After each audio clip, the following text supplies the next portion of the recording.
Welcome to Let's Get Fancy Femme, and happy Halloween, folks! Alright, it's my favorite time of year, it's my favorite holiday, so I just had to do a video today.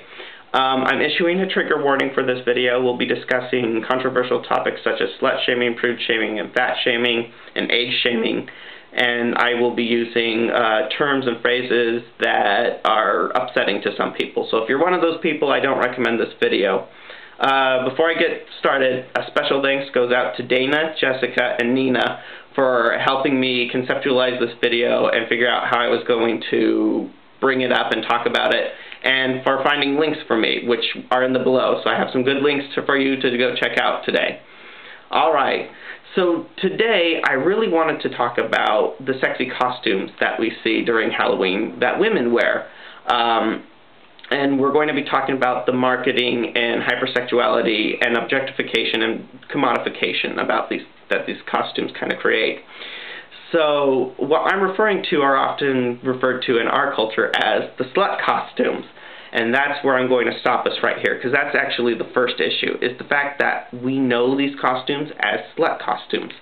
And we call them slut costumes, even though they're not necessarily marketed as slut costumes. That's the first issue we have, because slut is a derogatory term for women and their use of sexuality, so I really wouldn't recommend calling them slut costumes or calling women sluts or dressing up as sluts at all, unless she herself is calling herself a slut because she is using that as a way to reclaim the word. I doubt that might be what she's doing, but if she's using it, I guess it's okay, but I would just try and avoid that. So these costumes in our society are often marketed, and they're the only option women have, and that's the issue I have with these things. Because I'm not going to tell you that sexy costumes are bad. They're not. That's first and foremost I want to say. Sexy costumes are wonderful. Halloween is a time you get to dress up and do whatever you really want and experience your fantasies and stuff like that. And that's fantastic. I love that. That's why I love this holiday. But with that said, have you noticed that sexy costumes are the only ones that women are usually, women have, are sold in markets and stuff like that? They're the only option available to women. There's a problem with that. It goes back to objectifying women and using them as a sexual commodity, and the use of their sexuality as pleasure, or the idea that women can be monsters if they're hypersexual, or they can be fruit if they're hypersexual. And there are issues with that. The idea is it's just the only option. I mean, go and look at the stores. There's very, very, very few options I've seen where a woman's costume is not sexual in any way. And like I said, nothing wrong with being sexual, but when it's the only option, it's not as creative. And it starts in childhood. If you look at the girls' costumes, they're not necessarily hypersexualized, but they're glamorized and stuff like that. You go and look at them, and they might actually be very similar to the adult costumes, but there'll be a little bit more clothing. Or we can look at, like, the Batman costumes. There's an actual Batgirl character and Batwoman character. There's a couple of them that girls can dress up as. But when you go to the Batman girl costumes, often they're given a skirt made pink. And that's just kind of the start of that, you know, girls want to look pretty for Halloween, which eventually transitions into girls want to look sexy for Halloween. And it's, yeah, that's fine, but why is that the only thing girls want to be?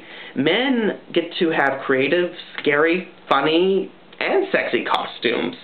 And women are excluded from a lot of those options. I mean, the only times I really don't see them excluded is when they're a pair couple, like funny pair costumes, like a man and woman, and often they still have gender stereotypes going on. There's some really nasty stereotypes to just kind of, you know, gender stratification kind of stuff, but still, the idea is that women don't have as much option as men, and that's the issue.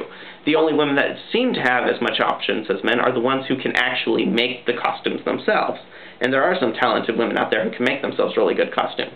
But often, at times, they will face prude shaming So just like women who dress sexy for Halloween can be called a slut, or she's dressing as a slut, women who dress in non-sort of sexual ways can be told that they're not dressing up at all. This is coming from a friend's experience. She went as a baby doll, I think, one year, and she was wearing pajamas, and nobody got that she was wearing a costume. Why? Because she wore pants.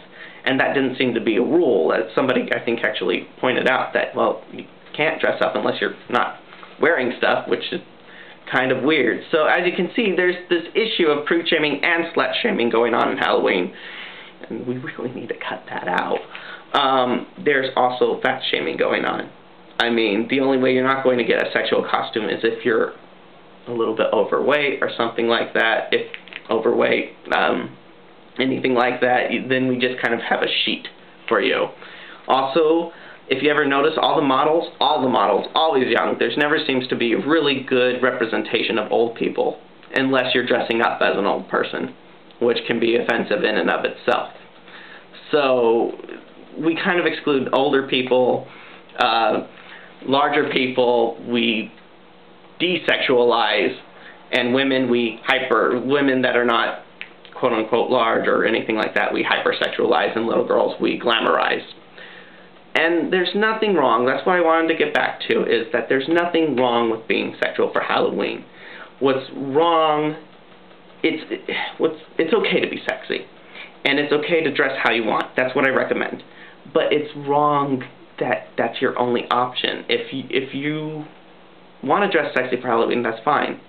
But if you don't want to dress sexy for Halloween, just keep that in your head when you're going out and picking out your costume, going, but if I didn't want to be sexy, do I have that option? In which case, I want that to be brought up in parties and stuff like that. You can dress up sexy and go, oh, that looks like a great costume. I had this costume, you know, I really like it, but did you notice that the only thing we could wear has short little pants and stuff like that, or short little skirts, or, you know, less clothing?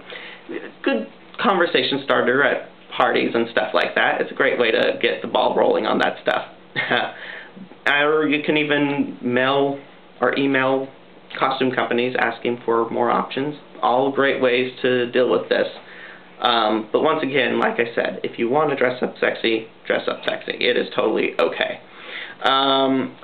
I just wanted to issue a final warning for Halloween. Halloween is a great holiday, but with that said, and with us living our fantasies and living a carefree lifestyle, and with the abundance of alcohol and drug use going on, assaults during Halloween time, during Halloween parties tend to go up. So be careful. These are sexual assaults and assaults in general. So men, women, and other identifieds. Just remember, be super careful. Be extra vigilant on Halloween celebrations. Stuff just happens. Make sure you have your buddy. Make sure you have plans. Everything. And besides that, please enjoy Halloween. I mean, I know I critiqued it in this video, but it really is probably like the best holiday ever. So go out, have fun, and have a happy Halloween, folks. Say goodnight, Boris. Good night, Boris. Happy Halloween.